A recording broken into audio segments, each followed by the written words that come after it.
Good morning प्यारे विद्यार्थियों। आज हम बी पार्ट सेकंड के अंतर्गत शुक्लोत्तर युगीन निबंधों का अध्ययन करेंगे जो 1940 से अब तक के समय को अपने में समेटे हुए हैं। हमने इससे पहले निबंध पढ़े थे शुक्ल युग की। अब इसके आगे चौथा जो युग है, चौथा चरण है, वह है शुक्लोत्तर युग के निबंध। इस काल के निबंधों की मुख्य क्या विशेषता रही है, कौन कौन से प्रमुख निबंधकार रहे हैं, इन्हीं का अपन यहाँ विस्तृत अध्ययन करेंगे, जानकारी हासिल करेंगे।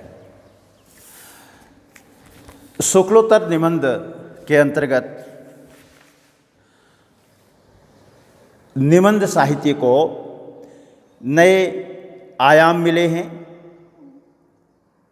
उससे हिंदी निबंध का परवर्ती काल और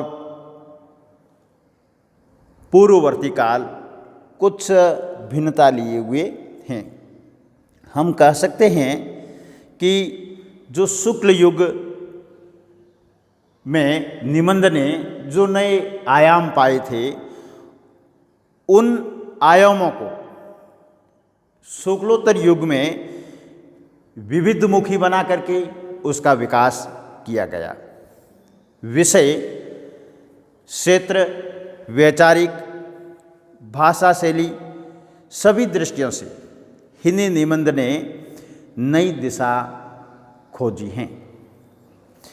इस काल में यानी शुक्लोत्तर काल में न केवल समीक्षात्मक और विचारात्मक निबंधों की रचना हुई, अपितु ललित निबंध भी पर्याप्त मात्रा में रचे गए। शुक्लोत्तर निबंधकारों में हजारी प्रसाद द्विवेदी जी हैं, नंद दुलारे वाजपेयी जी हैं, डॉक्टर नगेंद्र हैं, रामधारी सिंह दिनकर हैं, जयशंकर प्रसाद हैं, इलाचंद जोशी, जैनेन्द्र, प्रभाकर मांचवे, डॉक्टर भागीरथ मिश्र, डॉक्टर रामविलास शर्मा, डॉक्टर विद्यानिवास मिश्र, कुबेरनाथ राय, देवेंद्र सत्यार्थी, कन्हैयालाल मिश्र प्रभाकर आदि प्रमुख उल्लेखनीय इस युग के निबंधकार हैं। हम इनमें सबसे पहले लेंगे आचार्य नंद दुलारे वाजपेयी जी को, जिन्होंने शुक्ल जी की परंपरा को आगे बढ़ाने वाले प्रमुख निबंध लिखे हैं और यह उस परंपरा को आगे बढ़ाने वाले प्रमुख निबंधकार हैं। इनके निबंध हैं आधुनिक साहित्य, नया साहित्य, नए प्रश्न। ये इनके निबंध संकलन हैं। इन निबंधों में वैयक्तिकता एवं व्यंग्य विनोद की झलक भी पर्याप्त मात्रा में मिलती हैं। इसके बाद में आते हैं हजारी प्रसाद द्विवेदी जी, जो शुक्लोत्तर युग के सर्वश्रेष्ठ निबंधकार माने जा सकते हैं। इनके निबंध संग्रह हैं कल्पलता, अशोक के फूल, कुटज, विचार प्रवाह, विचार और वितर्क, ये इनके प्रमुख निबंध संग्रह हैं। इनके निबंधों में विषय और व्यक्ति का संतुलित समन्वय तो है ही, साथ ही उनकी विद्वत्ता एवं विषय की गहरी पकड़ भी परिलक्षित होती हैं। क्या क्या दिखता है इनके निबंधों में? एक तो विषय और व्यक्ति का संतुलित समन्वय है, इसके साथ में उनकी विद्वत्ता है और विषय की गहरी पकड़ भी परिलक्षित होती हैं, हमें दिखाई देती हैं। द्विवेदी जी के निबंधों का विषय क्षेत्र व्यापक हैं। उनमें सांस्कृतिक एवं परंपरागत ज्ञान विज्ञान के साथ साथ युगीन प्रवृत्तियों एवं समस्याओं को भी सम्मिलित किया गया है। यानी उस युग की संस्कृति कैसी थी, उस युग की परंपराएं कैसी थी, इन सभी को शामिल करके निबंध लिखे गए हैं। वे आधुनिक युग की विकृतियों का चित्रण करते समय प्राय हास्य और व्यंग्यमयी शैली का प्रयोग करते हैं। जब आधुनिक युग की विकृति का वर्णन करते हैं तब इनकी शैली में बदलाव आ जाता है और हास्य व्यंग्यमयी शैली का प्रयोग करते हैं। जबकि कालिदास युगीन वातावरण का चित्रण करते समय शब्दावली इनकी संस्कृत गर्भित हो गई हैं। काल के अनुसार, विषय के अनुसार इनकी शब्दावली और निबंध की शैली में बदलाव आता है। उन्होंने शोधपरक समीक्षात्मक निबंध भी लिखे हैं और ललित निबंधों की भी रचना की है। इसके बाद में हमारे तीसरे सशक्त निबंधकार आते हैं रामधारी सिंह दिनकर।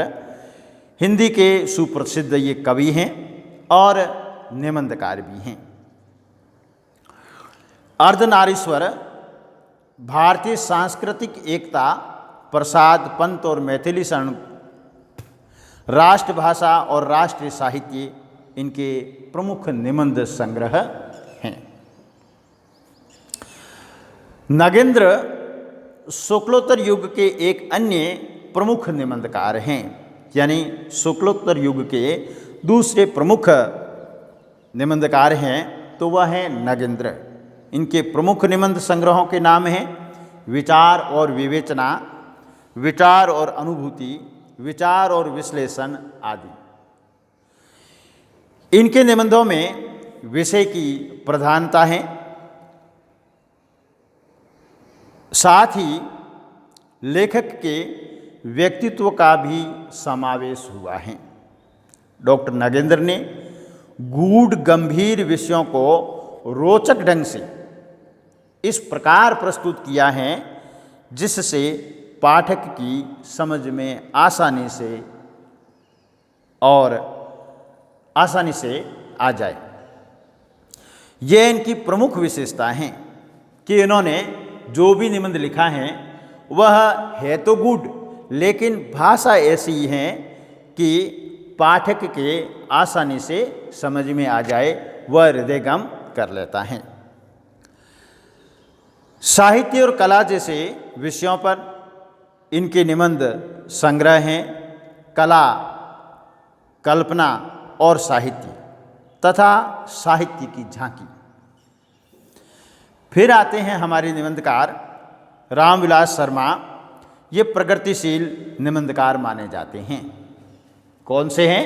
यह प्रगतिशील निबंधकार माने जाते हैं जिन्होंने व्यंग्यपूर्ण शैली में गंभीर विचारों को निबंध का रूप दिया है। किस प्रकार की शैली है इनकी? व्यंग्यपूर्ण शैली है, लेकिन उस व्यंग्यपूर्ण शैली में जो अपने विचार व्यक्त किए हैं वो बड़े गंभीर हैं। प्रकृति और परंपरा तथा प्रगतिशील साहित्य की समस्याओं में उन्होंने विषय का प्रतिपादन प्रगतिवादी दृष्टिकोण से किया है। ये इनके निबंध हैं प्रगति और परंपरा, और दूसरा निबंध है प्रगतिशील साहित्य। अब देखिए, इस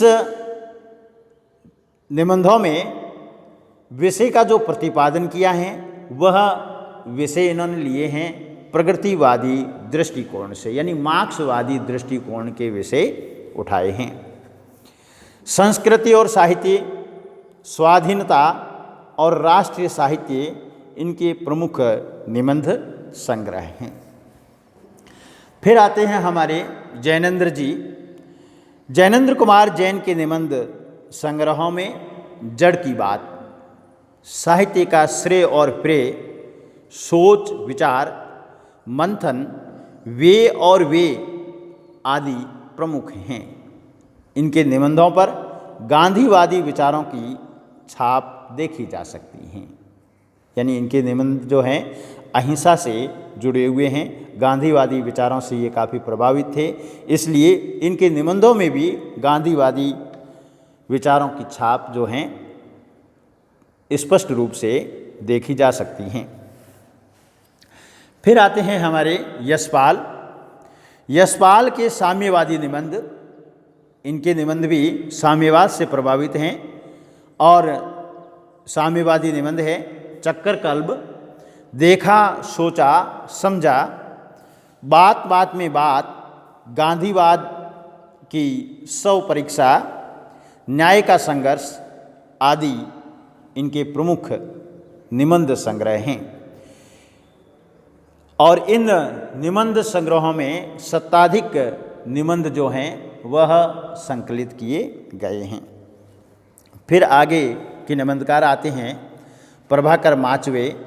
वे भी साधारण विषयों पर लिखते हैं, जैसे इनके विषय जो रहे हैं निबंध के, मुंह है, गला है, गाली है, बिल्ली है, मकान, इनके प्रमुख निबंध के विषय रहे हैं, टाइटल रहे हैं।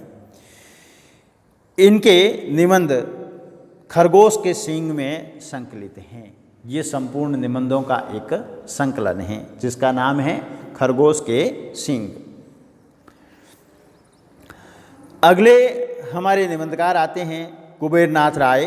ये ललित निबंधकारों की श्रृंखला के एक सशक्त हस्ताक्षर हैं, यानी ललित निबंध लिखने वाले हैं कुबेरनाथ राय।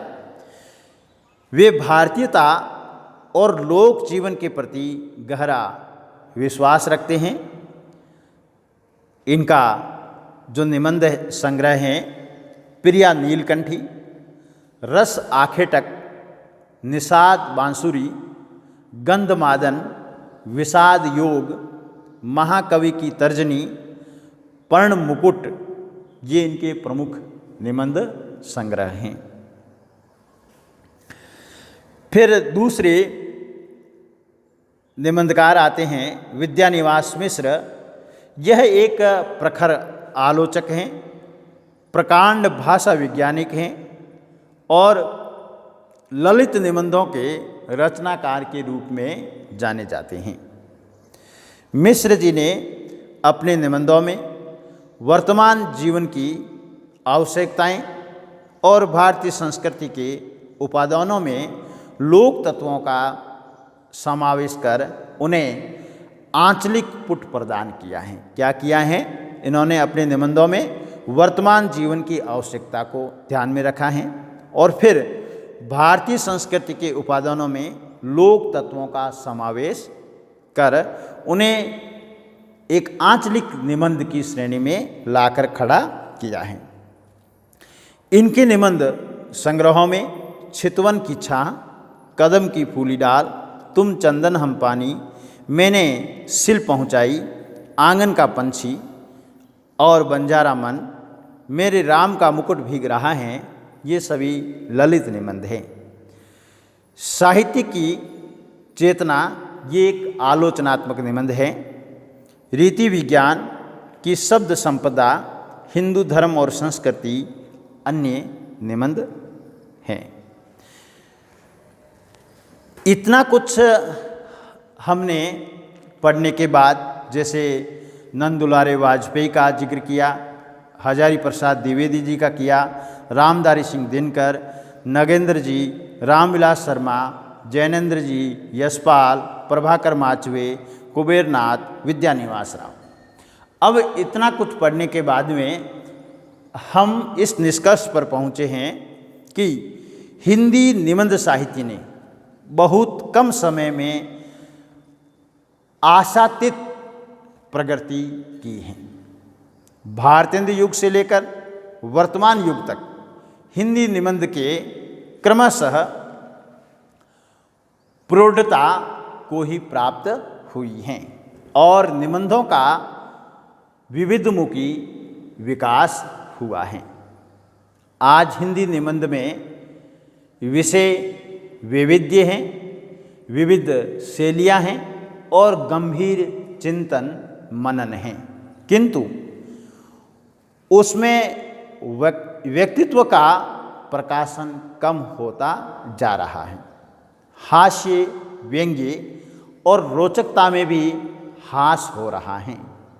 परिणामतः ये शुष्क और नीरस तथा दुरूह बनते जा रहे हैं। हिंदी निबंध को आज भी नए आयामों की खोज है, साथ ही नवीनता की खोज है तथा वह अपने अस्तित्व को बनाए रख पाने में सफल हो सकेगा।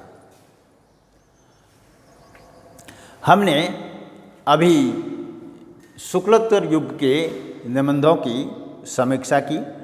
आपको ये विवेचन कैसा लगा? आप हमारे इस YouTube चैनल को सब्सक्राइब कीजिए, लाइक कीजिए, शेयर कीजिए। धन्यवाद।